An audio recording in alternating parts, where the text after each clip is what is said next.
رب اشرح لي صدري ويسر لي امري واحلل عقدة من لساني يفقهوا قولي صلاة وسلام عليك يا سيدي يا رسول الله۔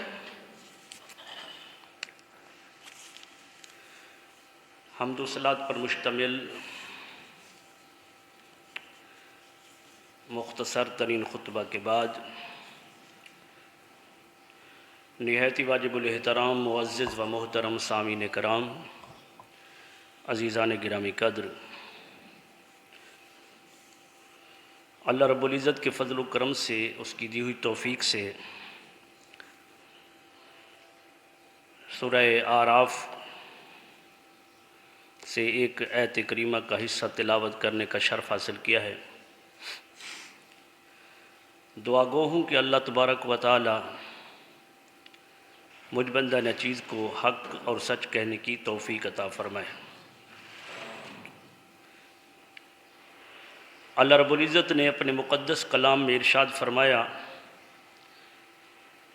وَمَا ظَلَمُونَا، انہوں نے ہم پر ظلم نہیں کیا، وَلَكِنْ كَانُوا أَنفُسَهُمْ يَظْلِمُونَ، لیکن انہوں نے اپنی جانوں پر ظلم کیا ہے۔ یہ ہے آیت کریمہ جس کو میں نے آج موضوع سخن بنایا ہے۔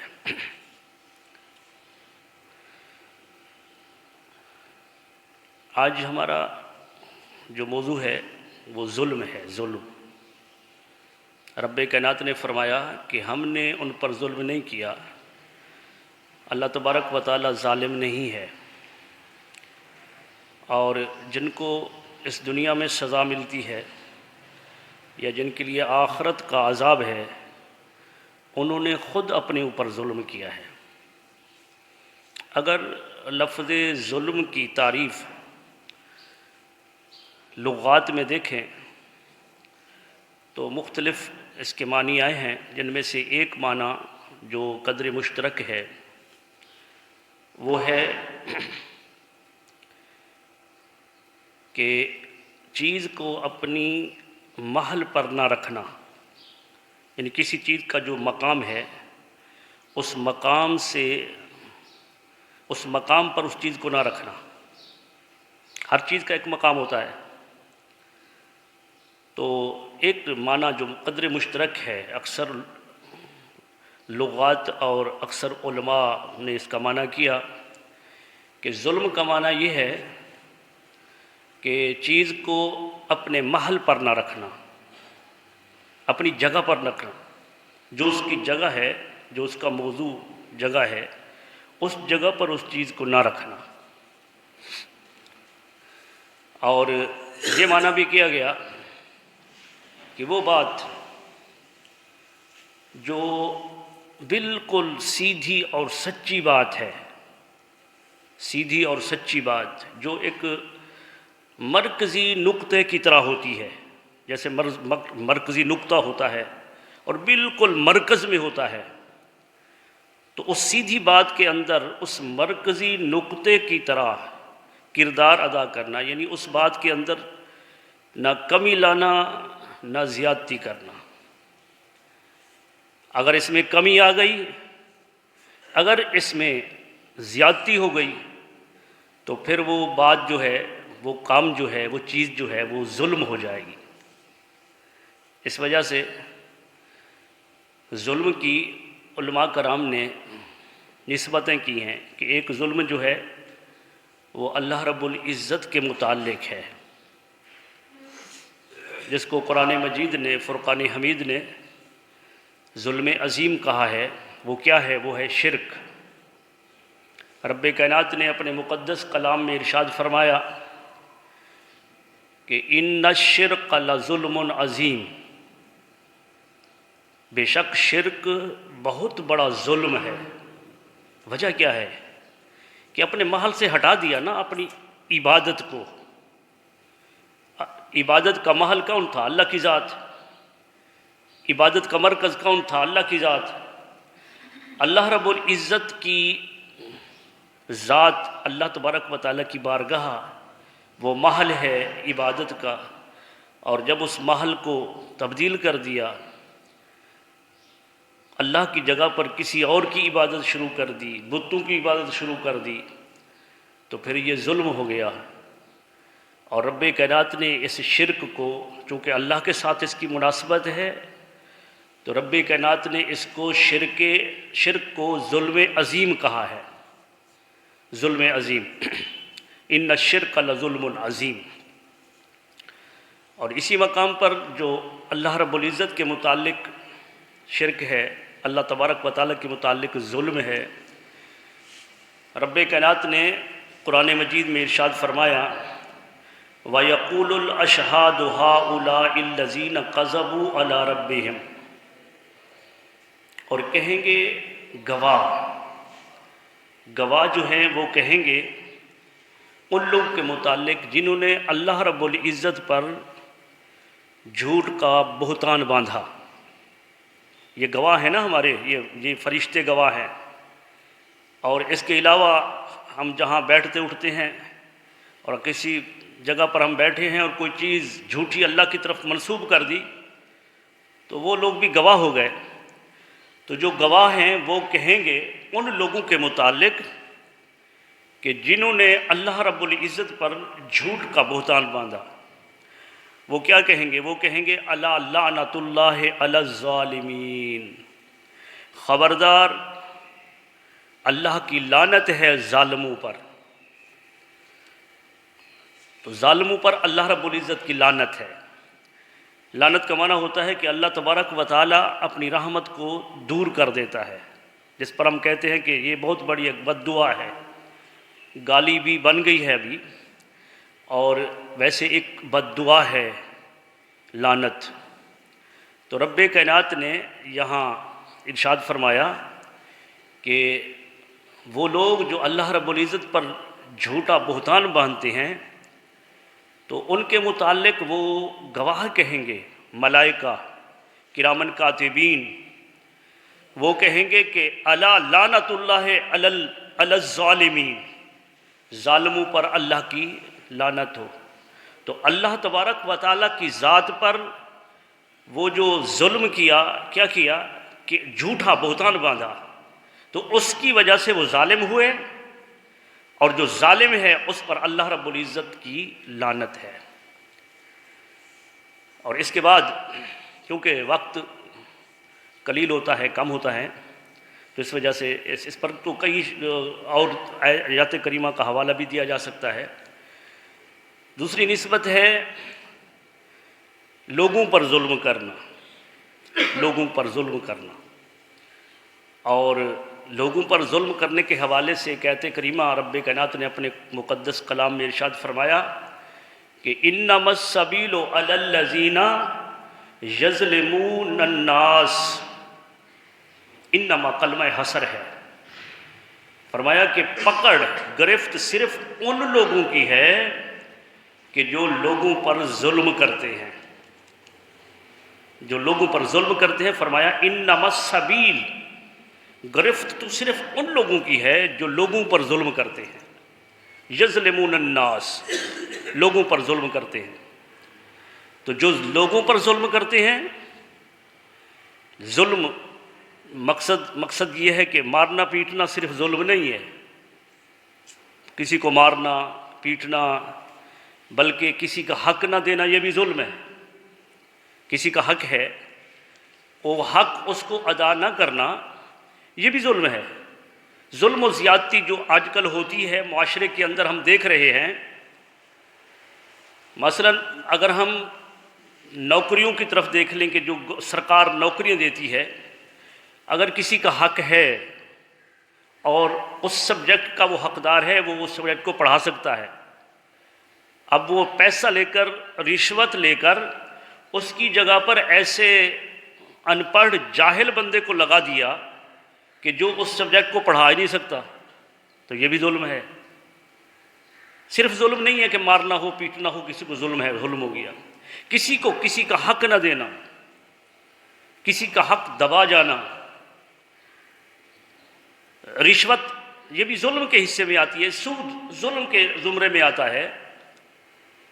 تو رب کائنات نے ارشاد فرمایا کہ انما السبیل علی الذین یظلمون الناس، پکڑ ان لوگوں کی ہے، انما کلمہ حصر صرف ان لوگوں کی ہے کہ جو لوگوں پر ظلم کرتے ہیں۔ حدیث پاک میں آیا، حضرت عبداللہ بن عمر رضی اللہ تعالی عنہما حدیث کے راوی ہیں، وہ فرماتے ہیں کہ حضور علیہ الصلوۃ والسلام نے فرمایا کہ الظلم ظلمات یوم القیامہ متفق علیہ، بخاری اور مسلم کی متفق علیہ حدیث۔ حضور علیہ الصلوۃ والسلام نے فرمایا کہ یہ جو ظلم ہے یہ قیامت کے دن اندھیرے کا نام ہے، یعنی وہ وقت وہ مقام محشر کا میدان کہ جہاں پر جس دن مومنین مومنات کے ساتھ دو نور چل رہی ہوں گے، یسعی نورہم بین ایدیہم و بایمانہم، سیدھی طرف بھی نور ہوگا، سامنے بھی نور ہوگا، داہنے طرف بھی نور ہوگا۔ اس میدان محشر کے اندر، اس مقام پر قیامت کے دن، اس دن جو ظالم ہوگا وہ گھٹا ٹوپ اندھیرے کے اندر بھٹک رہا ہوگا، گھٹا ٹوپ اندھیرے میں۔ اور جبکہ مومن جو ہوگا، مومن جس نے کسی کا حق نہیں دبایا، کسی پر ظلم نہیں کیا، تو فرمایا کہ وہ ان کے ساتھ دو نور چل رہے ہوں گے۔ اور ظالم، الظلم ظلمات یوم القیامہ، قیامت کے دن ظالم کے لیے اندھیرا ہی اندھیرا ہوگا، وہ اندھیرے کے اندر بھٹک رہا ہوگا۔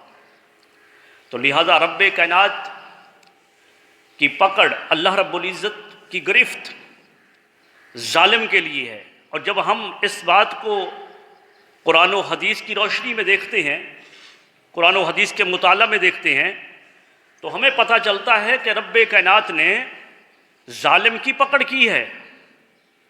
اور ایک روایت میں آیا کہ دو باتیں ایسی ہیں کہ جن کی پکڑ آخرت میں تو ہے ہی صحیح، لیکن اس کی پکڑ آخرت کے ساتھ ساتھ دنیا میں ہو جاتی ہے۔ دو باتیں ایسی ہیں، ان میں سے ایک والدین کے ساتھ زیادتی کرنا۔ جو والدین کے ساتھ زیادتی کرتا ہے، والدین کے ادب و احترام نہیں کرتا، رب کائنات اس کا بدلہ آخرت میں تو اس کے لیے بربادی ہے ہی صحیح، لیکن اس دنیا کے اندر بھی رب کائنات اس کو رسوا کرتا ہے۔ والدین کی بے ادبی، والدین کی نافرمانی۔ اور دوسرا کیا ہے؟ دوسرا ہے لوگوں پر ظلم، کیونکہ رب کائنات نے اپنے مقدس کلام میں واضح طور پر ارشاد فرمایا کہ انما السبیل علی الذین یظلمون الناس، بے شک ان لوگوں کی گرفت ہے، پکڑ ہے کہ جو لوگوں پر ظلم کرتے ہیں۔ تو ان کی پکڑ آخرت میں تو ہے ہی صحیح، لیکن دنیا کے اندر بھی جو ظالم ہے، اللہ تبارک و تعالیٰ ظالم کو دنیا کے اندر بھی سزا دیتا ہے۔ تو لہٰذا روایت میں یہ دو چیزیں آئیں کہ اگر والدین کا نافرمان ہے تو مرنے کے بعد تو جو کچھ اس کے ساتھ ہوگا دنیا کے اندر بھی رسوا ہوتا ہے، اور جو ظالم ہے، ظالم کے ساتھ آخرت میں جو کچھ ہوگا لیکن اسے دنیا کے اندر بھی رسوائی ملتی ہے۔ سب سے پہلا ظالم جو اس دنیا کے اندر جس نے پہلا ظلم کیا وہ قابیل ہے۔ قابیل، آدم علیہ السلام کا بیٹا قابیل، جس نے اپنے سگے بھائی حابیل کو قتل کیا۔ قرآن مجید کے اندر تفصیل کے ساتھ اس کا واقعہ موجود ہے۔ اس نے دھمکی دے دی، کہہ دیا پہلے کہ میں تمہیں قتل کر دوں گا۔ واقعہ تو اگر بیان کروں تو پھر وقت اسی پر صرف ہو جائے گا، لیکن بھائی نے کہا کہ نہیں، اگر تو میری طرف مجھے قتل کرنے کے لیے ہاتھ بڑھائے گا تو میں تجھے قتل کرنے کے لیے اپنا ہاتھ نہیں بڑھاؤں گا۔ پھر اس نے کیا کیا؟ قتل کر دیا۔ قتل کیا اور پشیمان رہا، اٹھائے رکھا 1 سال تک اپنے بھائی کی لاش کو کہ کہاں چھپاؤں اس کو۔ الغرض اس نے قبر کھودنے کا طریقہ بھی کوے سے سیکھا، پھر اس نے اس کو چھپا دیا قبر بنا کر۔ اس کے بعد عزیزان محترم کہ اس وقت سے لے کر قیامت تک جو بھی کسی کو قتل کرے گا اس قاتل کا جو عذاب ہے، اس کو جو گناہ ہے، جس طرح قاتل نے قتل کیا تو وہ دنیا کا سب سے پہلا قاتل، اس کے نام اعمال کے اندر بھی قتل لکھا جائے گا۔ تو اس کا اللہ رب العزت نے دنیا کے اندر بھی اس کو رسوا کیا، وہ پشیماں ہوا، اٹھاتا پھرا اپنے بھائی کی لاش کو، اور پھر اس ظالم کا گرفت کیا ہے کہ اس نے اس کام کو ایجاد کیا تھا، ابتدا کی تھی۔ جب تک یہ کام کوئی کرتا رہے گا اس کے نام اعمال کے اندر وہ گناہ لکھا جاتا رہے گا۔ اسی طرح ہم فرعون اور نمرود کے متعلق پڑھتے ہیں قرآن مجید کے اندر، ابراہیم علیہ السلام کا واقعہ کہ نمرود نے حضرت ابراہیم علیہ السلام پر ظلم و ستم کیا، یہاں تک کہ آگ میں ڈال دیا۔ اللہ رب العزت نے اپنے کرم، اپنی رحمت سے آگ کو گلے گلزار بنا دیا، لیکن اس ظالم کو جب انجام ہوا تو ایک مچھر اس کے ان ناک کے ذریعے سے دماغ میں پہنچا۔ اب وہ بادشاہ جس کے پاس آنے سے پہلے لوگ سجدہ کرتے تھے جس کو، لیکن اس بادشاہ کی دربار کا ادب یہ ہو گیا تھا کہ اب جو بھی آئے ساتھ لتر رکھا ہے وہ لتر اٹھا کر ان کے سر پر مارے۔ لوگ لتر ان کے جوتے ان کے سر پر مار مار کر تھک گئے، لیکن جو ہی وہ دھمک جوتے کی جو سر پر پڑتی تھی وہ ختم ہوتی، وہ مچھر اپنا کام شروع کر دیتا تھا، پھر وہ چیختا، پھر وہ جوتا اٹھا کر اس پر مارتے۔ جوتے کی ضرب تھی، اس کی وجہ سے وہ مچھر کی اندر ٹیس اتنا پہنچتی تھی کہ وہ جوتے کھانا بہتر سمجھتا تھا، لیکن مچھر کی ٹیس اللہ کا عذاب تھا نا، اللہ کا عذاب، تو اس کی وجہ سے اس کی مرا وہ اسی یہ اپنی بادشاہ کی ادب ان کا یہ تھا کہ وہ جوتے کھاتا رہا۔ اسی طرح ہم فرعون کو پڑھتے ہیں قرآن مجید میں، بہت زیادہ تفصیل کے ساتھ ان کا ذکر آیا ہے۔ فرعون بادشاہ، حضرت موسیٰ علیہ السلام کا ان کے ساتھ سامنا ہوا۔ موسیٰ علیہ السلام نے ان کی سرکوبی، ان کو کیفر کردار تک پہنچانے کے لیے اللہ نے موسیٰ علیہ السلام کو پیدا کیا، لیکن معاملہ کیا ہے تفصیل کے ساتھ تو قرآن مجید میں اکثر کئی مقامات پر ان کا ذکر ہے، لیکن اس ظالم کا انجام کیا ہوا جس نے بنی اسرائیل پر ظلم ڈھائے، جس نے بنی اسرائیل کے بچیوں کو زندہ چھوڑا تاکہ اپنی لونڈیاں کنیزیں بنائیں، اور ان کے بچوں کو، بیٹوں کو ان نے پیدا ہوتے ہی قتل کیا، تو اس کا انجام کیا ہوا؟ اس کا انجام یہی ہوا نا کہ جب اللہ تبارک و تعالیٰ نے اپنے کلیم سے فرمایا کہ رات کے اندھیرے میں اپنی قوم کو لے جائیے، تو حضرت موسیٰ کلیم اللہ جب اپنی قوم کو لے کر چلے تو پیچھے سے خبردار کر دیا گیا اس فرعون کو، تو وہ بھی اپنے لو لشکر کے ساتھ خود بھی ان کے ساتھ روانہ ہو کر تعاقب کیا اور دریا کے کنارے آ پہنچے۔ تو جب وہاں پر حضرت موسیٰ علیہ السلام کے جو اصحاب تھے، ان کی جو قوم تھی، انہوں نے دیکھا، انہوں نے کہا کہ اے موسیٰ انا مدرکون، ہم تو آج پکڑے گئے، گرفت ہو گئی ہماری، مارے جائیں گے۔ تو موسیٰ علیہ السلام نے فرمایا کہ گھبراؤ نہیں، ہمارا اللہ ہمارے ساتھ ہے، میرا اللہ میرے ساتھ ہے۔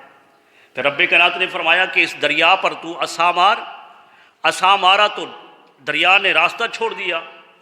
اب اس نے سمجھا، فرعون کہنے لگا اپنی قوم کو، اپنے کرندوں کو کہنے لگا کہ دیکھو تم مجھے سجدہ کرتے ہو، میں تمہارا خدا ہوں، دیکھو کہ میری طاقت کیا ہے کہ جب میں اس کنارے پر پہنچا ہوں تو دریا نے بھی راستہ چھوڑ دیا ہے۔ لیکن اس عاقبت اندیش کو علم نہ تھا کہ میرے ساتھ کیا ہونے والا ہے۔ موسیٰ علیہ السلام جب گزر گئے تو اس کے بعد اس نے بھی اپنا لو لشکر دریا میں ڈال دیا، تو اللہ تبارک و تعالیٰ نے ان لہروں کو حکم دیا، تو ان لہروں نے لپیٹ میں لیا اور تمام لو لشکر کو تباہ و برباد کر دیا۔ لیکن عبرت کے طور پر اس کافر کی، اس ظالم کی لاش کو دریا نے باہر پھینک دیا۔ آج بھی وہ میوزیم کے اندر عبرت کے طور پر، تاکہ لوگ اس سے عبرت حاصل کریں، اس کو محفوظ رکھا گیا ہے۔ تو عزیزان گرامی قدر، کہنے کا مقصد یہ ہے کہ جب بھی کسی ظالم نے ظلم کیا، رب کائنات نے اس ظالم کا انجام اس دنیا کے اندر دکھا دیا۔ آپ اسی کو دیکھ لیں، ابرہہ کو، یہ ابرہہ بادشاہ جو حضور علیہ السلام کی ولادت باسعادت سے پہلے جو اس مکہ کے اندر اس مقدس گھر بیت اللہ کو گرانے کی نیت سے آیا تھا کہ اس کو گرا دوں اور ایسا گھر میں اپنے شہر کے اندر اپنے سلطنت میں بناؤں، لوگ کو کہوں کہ وہاں اس کا طواف کریں۔ ایک نیت یہ بتائی، اور دوسرا یہ بتایا، دوسرا روایت میں آیا کہ وہ جب پوری دنیا کی سیر کو نکلا تھا تو جس وقت مکہ میں پہنچا تھا تو اہل مکہ اس کی تعظیم کے لیے نہیں آئے تھے۔ تو اس نے اپنے پوچھا وزیروں مشیروں سے کہ کیا وجہ ہے کہ ہر جگہ پر میرا استقبال ہوتا ہے لیکن یہ بستی والے میرے استقبال کرنے کے لیے نہیں آئے؟ تو انہوں نے کہا معاملہ یہ ہے کہ ان کا ایک گھر ہے جس کو یہ بیت اللہ کے نام سے تعبیر کرتے ہیں، اور یہ اس گھر کی تعظیم کے سوا کسی اور کی تعظیم نہیں کرتے، یہ اس کا طواف کرتے ہیں، اس کی عبادت، اس خدا کی عبادت کرتے ہیں، اس کے ماں سوا کسی کی تعظیم نہیں کرتے۔ اس نے کہا اچھا ٹھیک ہے، اگر ایسا ہے تو پھر اس گھر کو گرا دیتے ہیں۔ تو اس نے پھر ہاتھیوں کا ایک فوج، ہاتھی تیار کیے، جیسے آج کل بلڈوزر سے یا کسی مشینری چیز سے کسی عمارت کو گرایا جاتا ہے، تو اس وقت ہاتھیوں سے عمارت کو گرایا جاتا تھا، جس وجہ سے ہاتھیوں کو تیار کیا۔ اور رب کائنات نے یہ معاملہ کیا، جب حضرت عبد المطلب ان کے پاس گیا تو اس نے بہانہ یہ بنایا کہ کسی طرح ان کے جانور کو قبضے میں لا کر جب یہ مکہ کا متولی میرے پاس آئے گا تو جانور کا مطالبہ کرے گا، تو اسی طرح میں ایک لڑائی شروع کر دوں گا، ایک لڑائی شروع ہونے کا ایک منصوبہ بن جائے گا۔ تو اس نے اپنے حضرت عبد المطلب کے جانور اپنے قبضے میں لے لیے۔ جب اس نے اپنے جانور قبضے میں لیے تو حضرت عبد المطلب جانور لینے کے لیے گئے، وہاں پر جانور لینے کے لیے ایک روایت میں یوں آیا کہ اس نے یہ بھی کہا کہ عبد المطلب کے لیے کوئی نہ کھڑا ہو، لیکن سب سے پہلے ابرہہ ہی کھڑا ہو گیا۔ پھر اس کے بعد اس نے لشکروں سے پوچھا کہ میں نے تمہیں نہیں کہا تھا کہ اس کی تعظیم نہیں کرنی؟ نے کہا حضرت سب سے پہلے تو آپ کھڑے ہو گئے تھے۔ اس نے کہا میرے تو یوں پتہ چلا کہ میرے کانوں سے کسی نے پکڑ کر کھڑا کر دیا۔ یہ خانہ کعبہ کا متولی تھا جس کی پشت میں نور مصطفیٰ تھا، رب کائنات نے اس کی تعظیم کرائی، اور حضرت عبد المطلب نے جا کر جانوروں کا مطالبہ کیا۔ اس نے کہا کہ میں تمہارے اس گھر کو گرانے والا ہوں۔ حضرت عبد المطلب نے فرمایا کہ میں تو جانوروں کا مطالبہ لے کر آیا ہوں، میں مالک ہوں جانوروں کا، مجھے میرے جانور دے دو۔ اس گھر کو گرانے والا کمزور نہیں ہے، وہ علی کل شیء قدیر ہے، وہ جانے اور گھر والا جانے۔ اور جس وقت اس نے پھر ہاتھیوں سے حملہ کیا، سورہ فیل کو تفصیل کے ساتھ آپ پڑھیں، تفسیر کے ساتھ پڑھیں، صرف ترجمے پر اکتفا نہ کریں، تو رب کائنات نے اس ابرہہ کے ہاتھیوں کو اور ابرہہ کی فوج کو ابابیل، چھوٹے چھوٹے پرندوں کے ان چھوٹے چھوٹے پتھروں سے خش و خاشاک کر دیا، ان کو تہو برباد کر دیا۔ تو عزیزان گرامی قدر، یہ معاملہ جو ہے رب کائنات نے جو فرمایا کہ وہ لوگ کہ جو لوگوں پر ظلم کرتے ہیں، انما السبیل علی الذین یظلمون الناس، گرفت صرف ان لوگوں کی ہے کہ جو لوگوں پر ظلم کرتے ہیں۔ تو لوگوں کی گرفت اس دنیا کے اندر بھی ہے اور ان کی گرفت آخرت میں بھی ہے۔ ہمارے بادشاہوں میں سے بھی جس نے بھی گزشتہ درس میں میں بتا رہا تھا کہ ہمارے جو سابقہ ہمارے بادشاہ گزرے، انہوں نے بھی جب ظلم کیا، حجاج بن یوسف کا حوالہ دے رہا تھا کہ حجاج بن یوسف نے آخری قتل کیا ایک بہت بڑے تابعی کا، اتنا بڑا تابعی، اتنا بڑا اللہ کا نیک بندہ کہ جو ایک رکعت کے اندر قرآن کا ختم کرتا تھا، ایک رکعت میں مکمل قرآن کا ختم۔ حضرت سعید بن جبیر رضی اللہ تعالیٰ عنہ، یہ ایک رکعت کے اندر مکمل قرآن کو ختم کرنا، اور جب اس کا انہوں نے قتل کیا، اس کو بلایا، اس سے پوچھا، سوال کیا ان سے، حضور علیہ السلام کے متعلق سوال کیا، بہانہ بنانے کے لیے کہ یہ میں سنتا ہوں کہ لوگوں کے اندر میری مخالفت کرتا ہے، میرے متعلق نازیبا الفاظ کہتا ہے، تو اس نے بہانہ یہ بنایا کہ پوچھوں کہ تمہارا عقیدہ محمد صلی اللہ علیہ وسلم کے بارے کیا ہے؟ حضور کے بارے میں کہا میرے آقا و مولا ہیں، اللہ کے رسول ہیں، امام الانبیاء ہیں، اللہ رب العزت نے انہیں عظمت عطا کی ہیں۔ اس نے پوچھا ابو بکر صدیق کے متعلق تمہارا کیا گمان ہے؟ ابو بکر صدیق کی صفتیں بیان کی۔ اس نے پوچھا کہ عمر فاروق کے متعلق تمہارا کیا گمان ہے؟ انہوں نے صفتیں بیان کی۔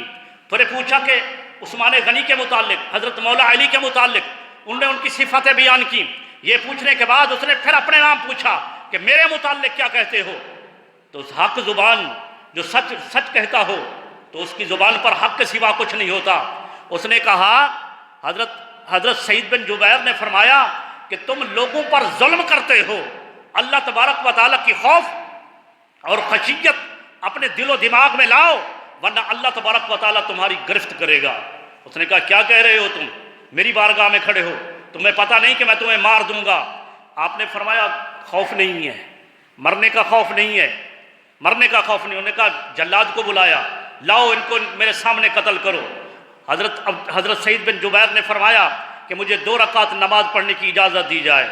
حضرت سعید بن جبیر نے بہت جلد یعنی مختصر نماز پڑھی تو خلیفہ کہنے لگا کہ میں نے تو سنا ہے کہ تم لمبی نمازیں پڑھتے ہو۔ فرمایا ہاں، وہ اس وقت پڑھتا ہوں کہ جب اللہ کی بارگاہ میں اکیلا ہوتا ہوں۔ آج کہیں تم یہ گمان نہ کرو کہ موت کے ڈر کی وجہ سے میں نے لمبی نماز کر دی ہے۔ انہوں نے کہا اب ان کو قتل کرو، قبلے کی طرف اس کا منہ کرو۔ قبلے کی طرف جب منہ کیا تو حضرت سعید بن جبیر نے اللہ رب العزت کی مقدس کلام مجید کو تلاوت کیا، انی وجہت وجہی للذی فطر السماوات والارض۔ انہوں نے کہا اس کا منہ قبلہ سے ہٹاؤ، ان کا منہ پچھم کی طرف کرو، مخالف سائڈ پر کرو۔ جب مخالف سائڈ پر کیا تو حضرت سعید بن جبیر نے پھر اللہ کا کلام پڑھا کہ اللہ تبارک و تعالیٰ جس طرف بھی دیکھو اللہ تبارک و تعالیٰ کی ذات اس طرف موجود ہے۔ انہوں نے کہا اس کا منہ زمین کی طرف کرو، تو پھر اللہ رب العزت کا کلام پڑھا کہ اس زمین سے ہم پیدا کیے گئے ہیں، اس زمین سے ہم اٹھائے جائیں گے، زندہ کیے جائیں گے۔ بالآخر حضرت سعید بن جبیر کو جب قتل کیا تو قتل کرنے کے بعد ایک تیز دھار خون کی وہ ان کے تخت کے نیچے تک پہنچی اور جتنے پہلے قتل کیا کرتا تھا ان سے زیادہ خون نکلا۔ لوگوں سے پوچھا کہ کیا وجہ ہے، آج تک کسی کا خون اتنا زیادہ نہیں نکلا ہے؟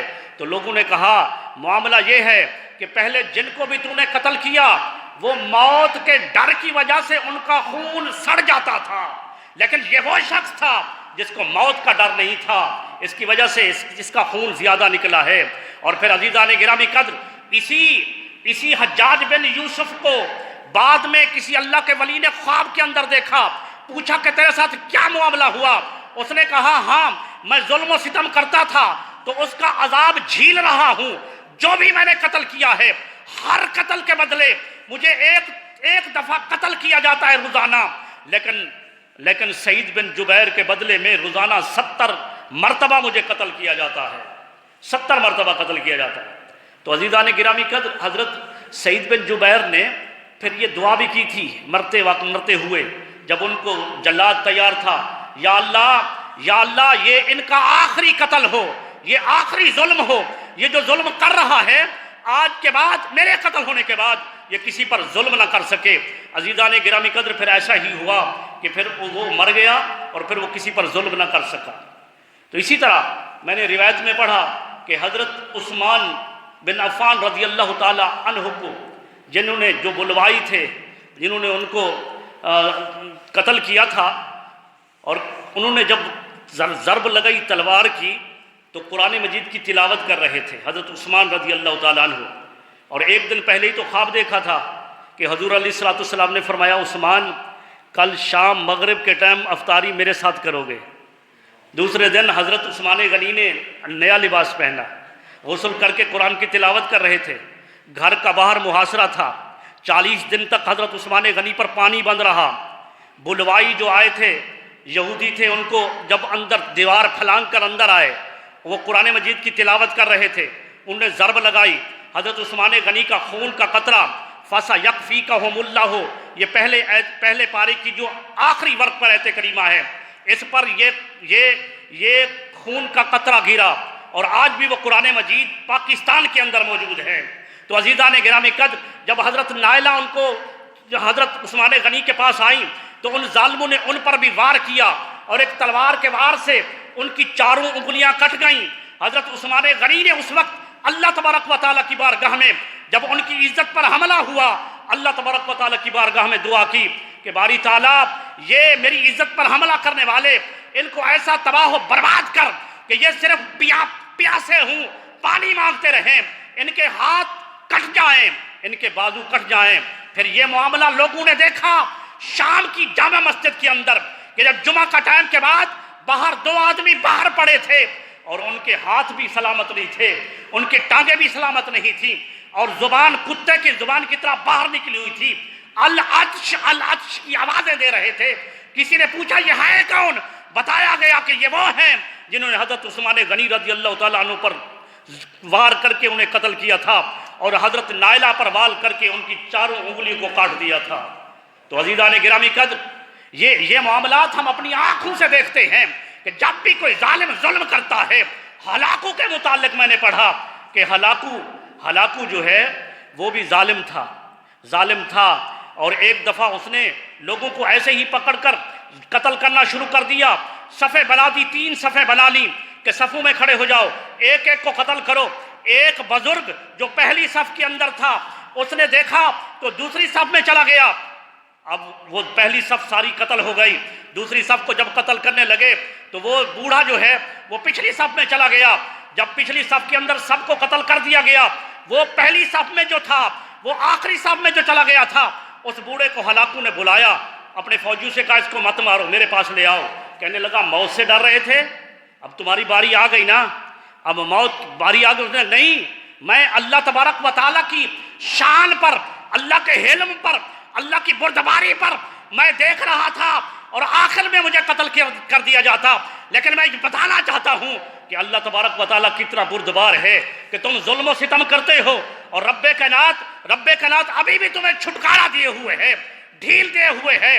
فرمایا کہ سنو، میری زندگی اور موت تمہارے ہاتھ میں نہیں ہے، اگر قتل کر دیا گیا تو مجھے یہ نہیں کہوں گا کہ مجھے تو نے قتل کیا، میری موت کا دن یہی ہوگا، اس لیے کہ میری زندگی تمہارے ہاتھ میں نہیں ہے، میری موت تمہارے ہاتھ میں نہیں ہے۔